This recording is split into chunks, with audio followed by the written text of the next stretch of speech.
অসমৰ কাৰ্বি আলঙৰ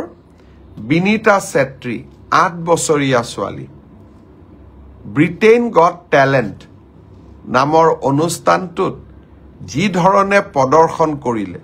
সঁচাকৈ মনটো গৌৰৱেৰে উফন্দি উঠিলে অসমৰ টেলিভিছন চেনেলবিলাকতো আজি সেই বিষয়ে ধুনীয়াকৈ নিউজ আহিছে মোৰ টুইটাৰতো মই দিছো ফেচবুকতো দিছো আপোনালোকে চাব কণমানি বিনীতাই কেনেকে হাত সাগৰ পাৰ হৈ আমাৰ অসমৰ ধ্বজা উচ্চ শৃংগত আৰোহণ কৰোৱালে আপোনালোক সকলোৱে তাইৰ অনুষ্ঠান চাব ইমান ধুনীয়া নাচিছে আৰু ইমান ধুনীয়াকৈ স্মাৰ্টলি কথাৰ উত্তৰ দিছে সঁচাকৈ আজি মনবোৰ কৰবাত যেন পূৰ্ণ হৈ উঠিলে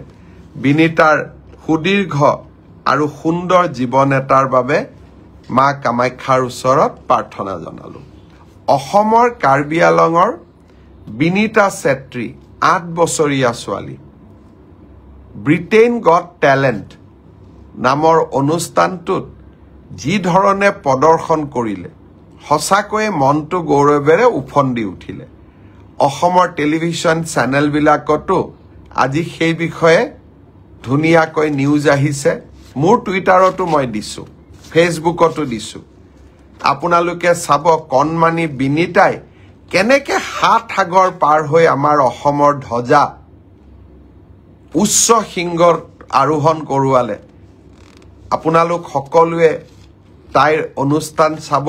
ইমান ধুনীয়া নাচিছে আৰু ইমান ধুনীয়াকৈ স্মাৰ্টলি কথাৰ উত্তৰ দিছে সঁচাকৈ